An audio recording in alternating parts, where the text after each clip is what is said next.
Hello and welcome to the Real Success Show. I'm your host, Candice Mama. If you are returning, welcome back. And if this is your first time, welcome to the Real Success family.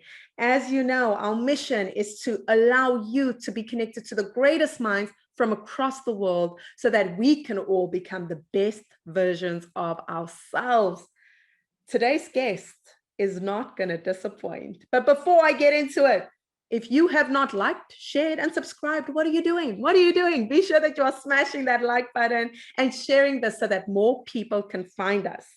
Now, our guest today is someone I absolutely adore. His name is Rob Moore. He is the disruptive entrepreneur. He's the genius behind the disruptive podcast, and he's a self-made property magnate. He's a best-selling author. I mean, he's a pilot. He's a proud dad. I mean, the list is just endless. So without further ado, here's the phenomenal Rob Moore. And just say thank you so much for dedicating your time and coming onto the Real Success Show. It is such a privilege to have you. My pleasure. It's great to be here. Yeah, I mean, I've loved everything you've done since you've joined our stages. And of course, in the build up to this interview, I've been listening to all your material and really seeing where you come from, right? How did we get the Rob Moore that's sitting in front of me? And Rob, your story is quite an interesting one. So you weren't born into money, right? You were actually 50,000 grand in debt, like 50,000, right? In debt. Do you want to tell us how you ended up in debt and then rebuilding your life? Sure. Well, for me, I didn't go and make one £50,000 debt purchase. What happened was probably from the age of 18 to 25, I just made lots of really small, bad financial decisions because I was never taught how to manage money, because schools don't teach you how to manage money or manage your emotions. So I never learned any of that stuff at school. So, you know, I'd get paid £200 and then I'd have to put £50 on my credit card by the end of the week. And so I'd earn £200 a week, but, you know, I'd spend £250 a week. Mm-hmm. And you don't really notice what happens to that until the law of compounding really kicks in. I got a car loan for a car and, you know, of course, cars go down in value. And I think three and a half years into the car loan, I sold the car, but I didn't have enough money to pay off the debt. So the debt was there. You know, I had to pay my accommodation and bits and bobs at university, and I'd go out and, you know, when your debit card, it was maxed, you'd then put drinks and going out on your credit card. It's only one other night. It's only 30 quid and 7 years of that. And before you know it, you're £50,000, $70,000-ish in consumer debt. And because I was not taught about money and not taught about interest, my interest was huge. It was probably on average about 24%. So not only was that my debt, but it was compounding, and a lot of my earnings were actually going on interest payments. So look, I was raised to be an entrepreneur by my dad from a very young age, but going to school and doing exams and university and going down the traditional education route, it felt like I was trying to be squeezed into something, you know, a suit 3 sizes too small, or a mini where I couldn't quite get in because I'm 6'3" and this mini's too small. And like just a conventional system, it just didn't bring out the best in me at all. And I got quite disillusioned and felt really pissed off with everyone and everything. I'd listened to Rage Against the Machine, angry political music. I'm 25, 26 years old, hate the world, got no money, got no woman, got nothing. I was pissed, but I didn't do anything about it until December the 15th, 2005. So. Oh, and something happened on that day, Rob. So you were working in a bar at this time, I'm told. And while you're working at the bar, something happens to your dad, and that became like that moment in your life where you decided you're going to change your life. What happened? Yeah. So my dad raised me to be an entrepreneur probably from age 6. Yeah. I was just talking to someone in my office and they were doing some KPI calculations and they got the calculator out and I'd already done the maths. And they're like, whoa, Rob, didn't know you could do maths that quick. I could do maths that quick age 6 because dad taught me to do the maths. so that I could work out what the customers had to pay for buying their drinks and their food. And I'd be on the till, I think you call it a cashier, be on the till, calculating how much, 3 pints of beer were and 2, orders of food. I mean, you don't see 6-year-olds working in pubs now. That's probably illegal. But my dad got me working really young, and he'd get me filling all the bottles and the redoing the barrels and the kegs for the beer. A bar where you pull the pints. I loved it. He'd get me emptying the fruit machines, the slot machines, the pool tables. Loved it. Bag up all the money. The old 10-pence pieces were huge. Loved it. Loved just being with my dad on his crazy entrepreneurial journeys, his highs and lows. But my dad worked so hard for probably 35 to 40 years. And his industry just it just started to die. So the smoking ban was introduced. And when you're in pubs, that halves your trade overnight because, people can't smoke inside.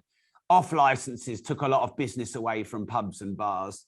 My dad had a load of pubs around military bases, towns and villages around military bases. And when the Gulf War happened, all the Americans just left the military bases in the UK. So he had a few things which really hurt his business. But my dad didn't really know any different. You didn't have the internet back then and didn't have the ability to learn a new career so quickly like we do now. My dad didn't know any different. And he would work from 6 a.m. to 2 p.m. because in the pub trade, you have to work really late. You close the bars really late. And it just started to grind him down. And when he was 48, my dad, he looked like he was 25. But when he was 53, 55, he looked like he was 75. Something happened in those few short years. He lost a lot of his years there. And so I would work in the bar. My sister would work in the restaurant. My mum would cook the food, and my dad would carve the meat and manage the place. And we had quite a thriving carvery pub restaurant. December the 15th, 2005, my dad's carving up the meat. And he just had this huge nervous breakdown, squealing, screaming, kicking, shouting, like gibberish was coming out of his mouth, out of complete nowhere. I managed to get him out of the pub, out of the way of all the customers, because there's probably 60 to 100 customers in that pub at the time. And I got him out the front lawn, freezing cold, frost. And I had him against the wall. And I'm shouting at him, "Dad!" And his eyes, when people like faint or they have a seizure and the eyes roll up and all you can see is the whites of their eyes. And that was what was going on with my dad. And police van turned up and 2 policemen got out. One of them looked like he was about 19 years old, really young. They both got their batons out and they just beat my dad up. They just pummeled him to the floor, wrestled him down, tied him up, chucked him in the back of the van, drove him off, sectioned him. And he got diagnosed with bipolar. And for the last 15 years, we've been struggling with my dad's bipolar. And December the 15th, 2005 was the date. And December the 15th is my dad's birthday. And he worked every birthday and every Christmas, hardly ever took any time off. And he had a hard life. Mum died when he was 2. Dad died when he was 18, raised by his sister. He had 2 brothers and a sister. They all died quite young. My dad's quite young and very emotionally closed, strong and hard, tough, scary. And on that day, my life was at its lowest point where I was in debt, like I told you. I was going nowhere with my life. I was complacent, cocky, arrogant, chip on my shoulder, hated everyone who was successful, felt really unlucky, felt everyone else was luckier than me. Embarrassed, full of shame, but trying to have bravado on the outside to not get hurt by everyone and everything. And look, I can't say to you, Candice, that this was like, revelation, everything goes dark except the spotlight on you. And in this one moment, my life changed. It wasn't like that. I spent days, nights, weeks, hating myself, beating myself up, going round and round. My dad put me through school. He put me through uni. He bought my first house helped me buy my first house. He helped me buy my first car. And I'm a loser and I hated myself. But pain is a fantastic motivator. And so I started getting out there. started taking risks, started getting uncomfortable, started doing things that were scary. Everything was scary to me back then, Candice. Networking was scary. Going to property meets was scary. Starting a business was scary. And I just went on a bit of a mission and tried it all. And, $150 million and 1,200 property units and 18 books and 2 world records and blah, blah, blah. Later, I'm glad that, ironically, probably one of the worst days in my life was also probably one of the best days in my life. Oh, Rob, there's so many things I want to discuss there. And, obviously we're living through a pandemic right now. And a lot of people are at that place in their life that some people, it is their hardest time. It is that moment for them. It is that date for them. And for those people who are saying, okay, Rob, you said it's not like, the spotlight shone down on you and everything changed and, you were in a musical. So how did you start changing? What were those like small steps that you started taking in order to start attending those meetings and, starting to really look at your life differently? Sure. So I'm going to answer my journey and I'll keep it brief. But what I want to do also is give an instruction for anyone listening who's struggling. And this is not necessarily a popular opinion, but I believe it to be true. I believe when you're in enough pain, you will change your life. And until you are in enough pain, you will not change your life, or it's a much lower likelihood that you'll change your life. And some people don't disagree with me. Oh, there's a pleasure-pain paradox and we're driven by pleasure as well as pain. I personally believe that pain is a way stronger driver. Why is it, Candice, that people get into relationships and soon get comfortable? Now, because they're not thinking of being dumped. They're comfortable. But what happens if you're in a relationship and you're madly in love and the person you're in love with cheats on you with your best friend? What happens then? You go down the gym twice a day. You stop eating rubbish food. You start eating good food. You're like, right, I'm going to show the pair of you. I'm going to be so successful. You're going to be so jealous you dumped me. You two just watch, because you are hurting. Oh. And I believe you don't want to go and fuck up your life to create pain. So I actually sometimes do create chaos and sabotage because I know that the pain is motivating. But I just had a meeting with a load of my sales team and I said, you've got to find your hunger and you've got to find those things that's painful in your life. So Candice, I was the fattest kid in my school, age 8, 9, 10, 11 in my year, but basically not far off in my school. And I fucking hated it. I hated it. I hated being the fattest kid. Swimming, when you had to wear the tiny little swimming trunks and I got rolls of fat. I hated it. And the things they used to say about me, fat fucker, I hated it, Candice. I hated it. And I went and lost all the weight when I moved to another school, the whole lot. Lost the whole lot because I hated it so much. And what happened with my dad, I hated my financial situation. I hated being out of control. I hated what I saw my dad going through. So we've all got pain. No one's not got pain. Tap into it and use it as a driver. And I believe that will give you accelerated traction. And so I was driven by pain. What happened with my dad, a lot of memories of being the fat kid as well. They were all bubbling up. So I went to property networking events. I always used to think that a business person in a suit was a yuppie and I hated them. And I even put a suit on and went to a business networking event. And I was so uncomfortable in that suit, but I did it because I was in pain. I spoke to everyone. I didn't want to speak to anyone because back then I didn't really like speaking to people, but I did it because I was in pain. The last person I met at that bar, I stayed till the end, didn't want to. Phoned up everyone after, with the business cards I got, didn't want to. The last person at that networking event I met was Mark, my business partner, Mark Homer. And, we currently have 1,200 properties under ownership, management, and development in our 3 companies. We're doing a 125,000 square foot, probably $25 million, maybe $30 million project, 100-unit conversion. We're doing 2 or 3 big real estate conversions.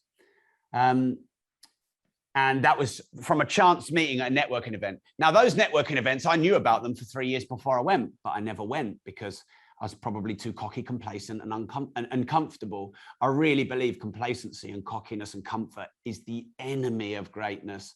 And I'm doing everything I can in my life to make sure I don't surround myself with any of that. I don't want any of that. Life is short. Life is to be lived. Life is to be breathed in. Life is to be felt. In 50 years or 60 years, we're going to be dead. And I don't want to waste any time. And tapping into that pain. I want to help billions of people on this planet start and scale their business and get better financial knowledge. And there's people who know less than me who are helping more people. And I need to tap into that pain and go, do you know what, Rob? You need to level up because you've got a mission and a message which people need. And if you don't go and change the world doing it, you're wasting your life. So look, there's loads of events that happen. I went and learned public speaking, and now I've made tens of millions as a public speaker. I speak at probably the best event in the world, your event. And that's a massive event with some amazing speakers, and I'm one of them. Little old Rob from Peterborough, the fat kid, got on the stages with you and thousands of people. Deepak Chopra and all these legends. Wow, I fucking did that because there's a void there. I still want to be loved, respected, admired. The fat kid who never got love, respect, always picked last at sport, never got the girls. There's still a part of that in me that drives me. Now, you have to be careful not to let pain consume you because it becomes dark. But yeah, I don't know if I answered the question, but I strongly believe that. Yeah, you did. And I actually completely agree with you. I think the biggest moments in my life where I changed was definitely driven in those moments of pain and not comfort and complacency, because comfort and complacency, you can be in an uncomfortable position and still feel comfortable enough, So I completely agree with that, Rob. So you've said you've built this incredible empire, which is progressive, and you've got property, you've got podcasting, you've got advertising. You've got everything, books, media, everything. Why are you teaching? Why have you gone into this realm of wanting to teach people? You mentioned it slightly, which is there are people who know less than you teaching, but why do you want to teach? One, I enjoy it. Two, I think it's a noble pursuit. Three, I think it helps leave a legacy. If you pass away and there's 1 billion or 100 million or 1 million people whose lives have been impacted by your teaching, that's a pretty special legacy. That serves humanity in the best. Four, and I'm just going to say it straight up because I need to help people liberate themselves from their own fears. The money's fucking good.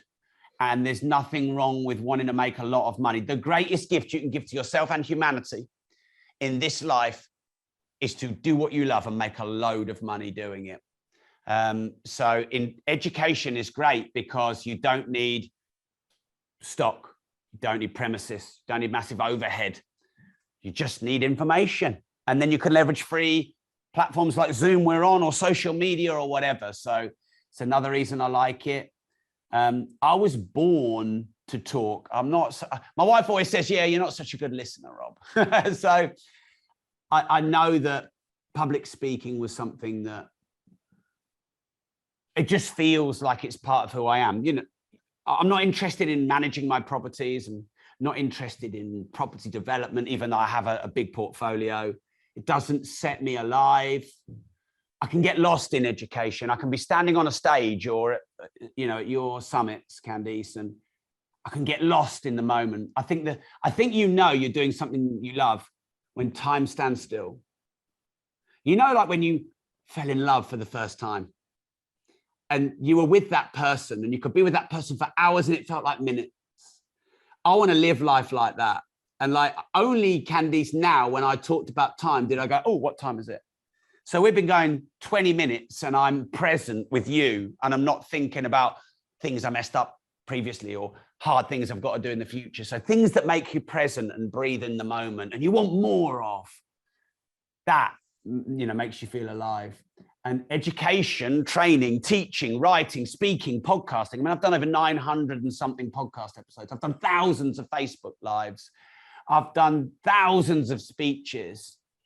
And, you know, it makes really good money and it impacts a lot of people.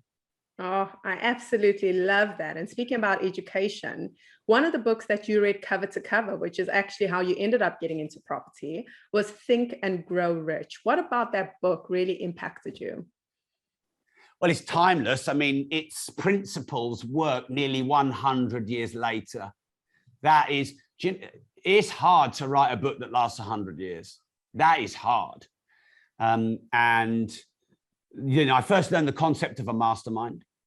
You know, a mastermind is the power of more successful people than you around a table, learning from their mistakes and, you know, tapping into their experience and creativity and knowledge and resources and contacts, which to me now and to you, Candice, is like a staple part of being a successful entrepreneur. But you don't know what you don't know. And when you don't know about a mastermind, because when you don't know about a mastermind, why should I ask them? And, you know, people just want to screw me over and they don't know what they're talking about. And they're, you know, they're a greedy, powerful bastard millionaire. I don't want to know anything about them.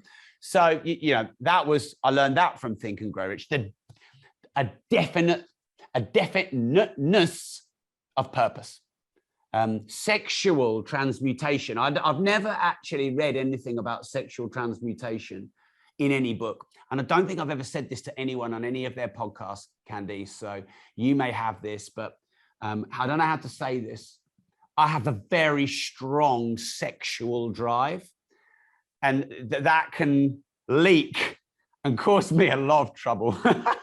But if that's honed into business, that is a powerful use of energy. That is a man's drive and testosterone, just of course like a female's energy too, but we're talking about sexual transmutation. But testosterone and drive, if that controls you, your life is in chaos.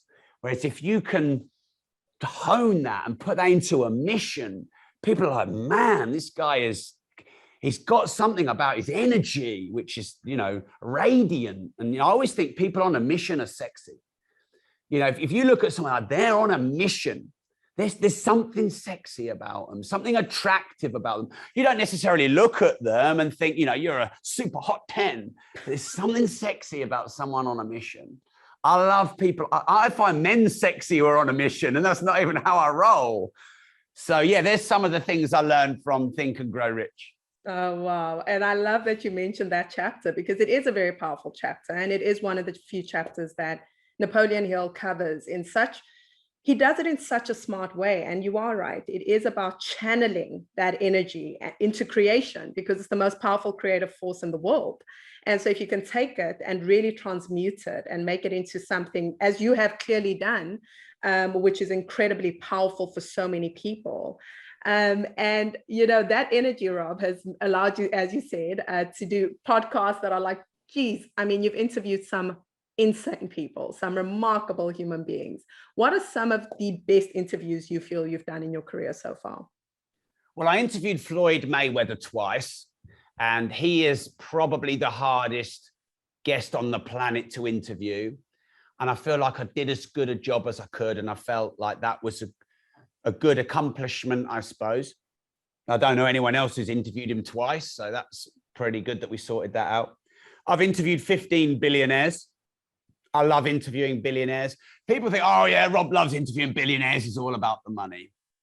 No, I'm way more interested from a billionaire, not that they're a billionaire, but what did they learn becoming one? What did they have to sacrifice in order to become one? What does a billionaire know that a millionaire doesn't? So it's really fascinating. Look, I've interviewed 170, 180 people. I actually just want to list them all out, because every time I look through, I'm like, wow, that was a legend. That was a legend. So I'll leave it at that, because I'll feel guilty about people I don't mention.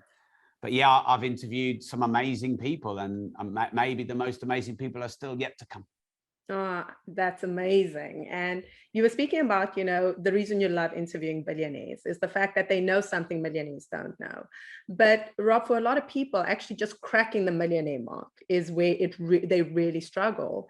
But an interesting thing I find is that imposter syndrome that sets in for a lot of people once they crack the million, once they hit that goal that they've been targeting.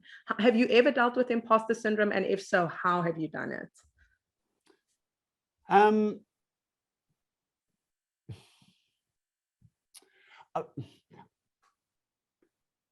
For me, that word, I have to address that word before I address the answer, because I don't actually believe it as a concept. I think we have to be really careful with labels, because if we label ourselves something and we attach identity to it, we're going to own it. And so, you know, people say, I'm anxious. That scares me that they're saying that about themselves, because they're basically saying, I identify as anxious. What they should say is, I sometimes behave with anxiety. So what people should say is, I sometimes don't feel worthy, rather than I have imposter syndrome, like you need to go and buy a cream from a pharmacist to get rid of it. So, you know, don't own that shit, because I get labels are in some ways good because they create meaning out of the unmeaningable. But words can be very limiting. Like sometimes you feel something, Candice, and no word in the English language could do that justice. There's only X hundreds of thousands of words, but there's a zillion different types of happiness, for example. So, you know, when people say, oh, trying to define happiness, there's a whole spectrum on a whole scale. So sorry to go forward. I will answer the question, but I just don't want anyone to own a label which makes them limited. If you're going to own a label, make it limitless. I am creation. I am the universe. I am creative. I am empowered. I am energy. Because that's way more empowering. But there were times, Candice, when I didn't believe in myself. And I didn't even know then that there was a thing called imposter syndrome. I just didn't think I could do it. It was new. I was scared. I was vulnerable. I hadn't yet got the required skills. But all of those things are learnable. If you self-diagnose that you have imposter syndrome, you're basically saying, I cannot change that situation. Whereas if you go, okay, it's new now, but it won't be new in 3 years. I mean, every master was once a disaster, and every winner was once a beginner, and every black belt was once a white belt. So instead of saying it's hard and I can't, why don't you say it's new and I will? But I didn't have the capacity, desire, pain, knowledge before December the 15th, 2005. I didn't have the tools, and now I have the tools. Now, life doesn't get easier, you get better. And new level, new devil. So, but everything is learnable. Public speaking is learnable. Interviewing and being interviewed is learnable. Making money is learnable. You know, building a coaching business is learnable. Leveraging social media is learnable. Everything is learnable. No one has imposter syndrome. No one. I absolutely love that you took us there, because I think it is important how we identify and the labels we put on ourselves, as you said. And there's an incredible contemporary artist, Kendall Gears, and his work is around words and language. And so the one word he really plays with is believe. And so in the middle of the word believe is the word lie.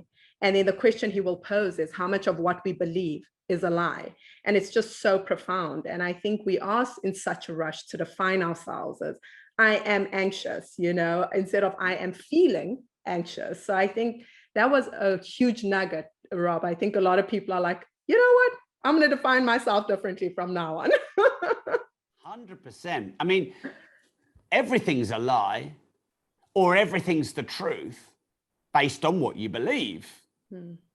So if nothing is real and everything is just a perception of reality and not a reality, then you create your own reality by your own perception. So control your perception, create a positive perception, you create a positive reality. Oof, that's powerful. So powerful. Rob, you have Rob's rants, and I really do enjoy them. For people who have not seen them, make sure you are following Rob more on Instagram. And you just go, like you choose a topic and you go in on it. When did it start and why did you start doing it? Probably a repressed 9-year-old overweight kid, Candice, getting bullied at school. When did it start? Probably officially 3 or 4 years ago, because we created a Rob's Rant episode on the Disruptive Entrepreneur on the Wednesday, my podcast, The Disruptive Entrepreneur. But it seems that the more I let fly, the more people like it. And I just think if there's something you strongly believe, then you owe it to yourself and the world to express that belief with passion, enthusiasm, drive, desire, relentlessness, because, you know, we can all change the world. And if you believe something strongly, then there's other people that will get help by you helping them with that belief. So I believe strongly that the lessons you need to learn to be wealthy are not taught in school. I believe that strongly. I believe strongly that there's a lot of subjects around money that a lot of people think are taboo and won't talk about, that need to be talked about. Need to be talked about. Or you're not allowed, you can't tell anyone what your salary is. Why? You tell someone what you weigh, so why can't you tell them what your salary is? Why is that taboo? Why do people think that money is the root of all evil, or even the love of money is the root of all evil? That's just plain wrong. You know, but then some people don't have the courage to go there because they know they're raising the religion card. I'm happy to do that because someone's got to go there. Because the reality, Candice, is money is not the root of all evil, and the love of money is not the root of all evil. Humanity is the root of all evil, because money is a tool that humanity created. So money becomes what humanity uses it for. $20, you feed 20 starving children in the developing world. Or $20 buys 20 bullets, you shoot those same 20 kids. What's the difference? Money had nothing to do with it. Humanity and intention had everything to do with it. So it needs to be said, stop blaming money. Stop blaming billionaires. Stop blaming the government. Money becomes what you make it become. And so I get ranty about these things because I strongly believe them. And I think people are uneducated and they've got these stupid beliefs that are keeping them poor. And look, everybody owes it to everybody else to be rich, but they're not stepping up, and they people like me to shout at them. But Rob, your opinions are educated. Your opinions come from a really well-informed place. And so before we move past this point, I'm almost nervous to leave it there because I don't think everyone should have a Rob's rant. I think Rob is very well versed in having a Rob's rant. But, you know, for people who spread fear, who spread misinformation, do you have a caveat to the fact that, yes, everyone should have a microphone, depending on how much they know about the subject matter? So that you raise a moral quandary or a paradox, because on the one hand, someone with a strong belief could influence the masses, maybe like Hitler did. And, you know, I don't know many people who would say that humanity needed that. Then on the other hand, who am I to be the judge and jury of that, Candice? And also, what if someone's starting out or they just need a little bit of a leg up, or they're trying to, you know, a lot of people advise you to fake it till you make it. I mean, I don't think that's good advice. I think be it till you see it. But everyone starts somewhere. Who am I to judge moral? I'm not God. Who am I? So I feel too humble to be able to say, this person shouldn't do it and this person can. But everything can be used for good or bad equally. You can use social media to reach the masses. You could use social media to, to spread hate and criticism, and you can use it for trolling and grooming, So I don't feel omnipotent enough to judge. I don't think that's my place. I think each human being has their own responsibility to do what they believe to be right.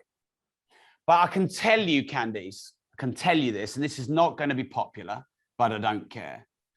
If our mutual friend, Dr. John DeMartini, was sat there, he would say there's absolutely nothing wrong with humanity and there's absolutely nothing wrong with the universe. It is perfectly balanced. He would say there is nothing wrong. And then people would say, but, what about murder and rape and yada, yada, yada? And he would still give you evidence as to why nothing is wrong and how that is an attraction process, which I'm not qualified to talk about. So, one of the greatest phrases to show mental strength and fortitude is, it is what it is. Because when people say it is what it is, it shows that they accept life as it is, and they're not trying to force it into a fantasy that they wish it to be. So people do what they do, and it is what it is. And all I can do is do my best to have a positive impact on this planet. And hopefully I am. That is such a beautiful way to put it, Rob. It is what it is. And I love how humbly you phrase that, because it is what it is. But no, I'm kidding. But it is one of those things that we have to, look at and be like, am I qualified enough to be the judge, jury, and executioner, right? Because in essence, I think that's what we end up doing, being like, you can, but you can't, and then again, how does that define you from other people who've done that in the past, thinking they know better for humanity? So I completely stand with you on that. So steering back to entrepreneurship, Rob, you're so passionate about entrepreneurship. And as you've phrased, you feel like everyone should have an opportunity to live an incredible life. But what do you find are some of the biggest mistakes entrepreneurs tend to make when they're starting out? Oh, man, you know what? There's 1,000 mistakes you can make as an entrepreneur, and you probably need to make most of them. So the paradox of mistakes is, mistakes are probably where you're going to get your best lessons. And the quicker you make them and the quicker you transcend them, the quicker you're going to be successful. So, there is no success without failure. And often success is multiple failures. That being said, some common mistakes myself, and I don't know, I've trained hundreds of thousands of entrepreneurs. I've lost count, Candice, but it's enough to know a bit about this subject. I would say not having clarity of vision and purpose, because when you don't have clarity of vision and purpose, you will succumb to someone else's. But when you have absolute clarity of vision and purpose, then you will drag other people towards yours. So mine is to help as many people on the planet start and scale their business and get better financial knowledge. And if I'm stronger in my volition of that than someone is of their volition of their vision, then they're probably going to be attracted by mine. The parts of our life that we don't own, someone else will own us. If you have no clarity and direction in your career, you'll work for someone who does. Fact. So that is one thing that if you don't have it, you'll succumb to get rich quick. You'll look for shortcuts. You'll get distracted. You'll get overwhelmed, yada, yada. The next thing is not embracing core skills of entrepreneurship, like sales and marketing and recruitment. So this is another thing. I did an architecture degree and they never taught me sales and marketing and recruitment. In fact, I was taught by tutors who didn't run architects' practices. So there's something very wrong with that educational system. So basically, I was taught theory by theorists, and I wasn't taught the strategies and tactics to be successful. Like, I'll give you another example. We used to have to design our buildings, and we all used to have to pitch, but we never got taught how to pitch. So I could have a good design, but not pitch it, and I could fail because I couldn't pitch. But they didn't teach me how to pitch. So fundamentally, some things in the education system I think are wrong, but you have to learn how to sell if you want to be an entrepreneur. And if you can't, then you have to partner with someone who's freaking good at it. You have to learn how to do marketing.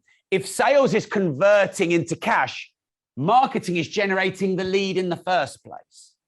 If you want to build an organization, you need a great senior leadership team.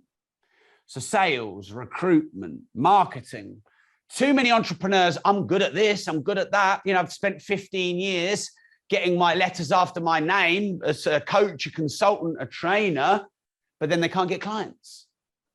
And we all know someone who's selling something that we think's not really that good, but they're doing better than us because they're better at selling than us. And we can be pissed off with them, or we can learn from them. And I turned being pissed off and jealous into, right, you know, you can do something I can't, I'll learn from you. I could go on and on and on and on and on, Candice. I think taking it slightly wider, I think the single most empowering trait of a successful entrepreneur is learning how to manage and master your emotions. And this is like one of the hardest things ever, because nature has found a way to trigger us into survival mode. It's not like we feel something and go, ooh, I have a choice now whether to be in survival mode or not. No, I don't think I'll take survival mode on. We are jacked. Our pupils go like that. We become 2 or 3 times as strong. We're on edge because our evolution requires it. But we get jacked like that when someone comments on social media. You know, we get jacked like that when someone gives us the look. We get jacked like that when we get rejected. And then I think most people are ruining their lives in 10-second windows when they're emotionally jacked. I don't know anyone who thinks, when I completely lost my shit, that was the best thing I ever did. I don't know anyone who does that. You know, you send that email when you're upset and angry. No one ever goes, that was the best decision I ever made. Or some people, by the way, they don't react, they hide. So they feel jacked and then they hide. Oh, I'm not good enough. I just need to hide. I just need it all to go away. And it has the same effect, basically. So managing your emotions by going, I am not my emotion. What is this emotion? Why am I feeling it? What's the feedback? What am I supposed to learn from this? And then balancing and regulating that emotion and then making a balanced decision. Man, you're going to be such a powerful human being. But I reckon that's one of the hardest things to do that life presents us, because we need to be jacked to survive. Oof, managing emotion. That's huge, huge. And that's not just in entrepreneurship, that's in life, you know, in your relationship, saying that one thing that, you know, it's just cracked the foundation, or like, you know, as you said, in your job, you know, in life in general, we all know that when we operate in that heightened state, there's, as you said, very few times where you think to yourself, yep, you know, that was a great life decision. I think most of the time you're like, ay. Oops.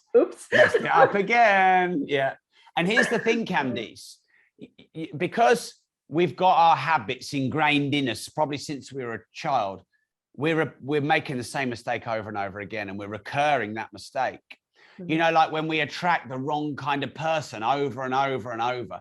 I remember, Candice, when I was in my mid-20s, and I got a bit depressed because I couldn't find a good woman to be with. And I don't normally open up to my parents, but I sat down with my mum and like, Mum, I need some advice, you know. I'm basically just sort of like, you know, seeing psycho after psycho after psycho after psycho. And what am I doing wrong And mum just said, well, what's the common denominator with all of these psychos? And of course it was me, and I was attracting and I was creating and manifesting the same type of person in a different human body. And I think we do that in business and with customers and in life and with staff. You know, I look at my staff who recruit staff, and I think you've got a type. You're basically hiring the same type of staff member over and over. And the ultimate self-awareness is to know that about yourself and not let that pattern recur. But, you know, man, you know, that's $1 billion industry if you can solve that one. And I was about to say, so Rob, how do we do that? Yeah. I'll have to do a course on it, Candice, and charge a few grand. Please do, please do. I will be the first on that list. I will be signing up. Rob, as we come to the end of our interview, I've got 2 last questions for you. But the first one is, what is real success to you? Real success is understanding your valuable mission and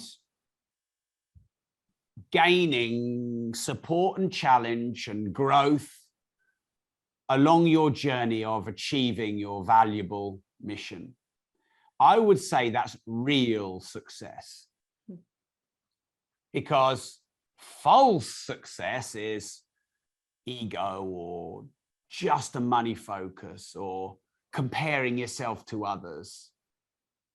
And a lot of people say, Candice, that, well, isn't it just about being happy? No, it's not. Happiness is not the purpose of life. Happiness is not the outcome.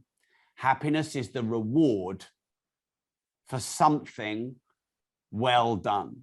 So the greatest sense of happiness, I believe, is probably love or gratitude or fulfillment, as opposed to ecstasy, arousal, and comfort, which are very flash in the pan, transient happiness emotions. But the deeper, longer, meaningful, happy emotions, you get these rewards through deep and meaningful work, not flippant, transient decisions. So if you help 1 billion kids, the sense of fulfillment is going to be so deep. But if you make an instant decision, which is comfortable in the moment, easy now, hard later. That's incredible. I love it. I love that answer. And the final question is, what is something about Rob Moore that we will not find on Google?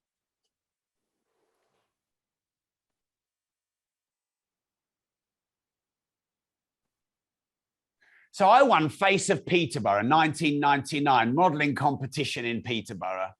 That's pretty embarrassing. I don't think the internet was really cracking off much then, and it was in the newspapers. So you won't find that out about me. I love heavy metal, and a lot of people don't think I look like a metaler. So that's something you wouldn't know about me. I'll leave it at that. Otherwise, I'll start dishing out some of my dark secrets. I was like, no, keep going, keep going, keep going. No, that's enough now. I am an oversharer, so I'd need to know when to stop. That's great. And congratulations on being the face of Peterborough. You know? Oh, Rob, it has been such a joy and a pleasure speaking to you. Thank you so much for your time and being on the Real Success Show. My pleasure. Thanks, Candice. Thanks, Rob. That interview was everything. Everything. I absolutely loved it. Rob is so engaging, and you can tell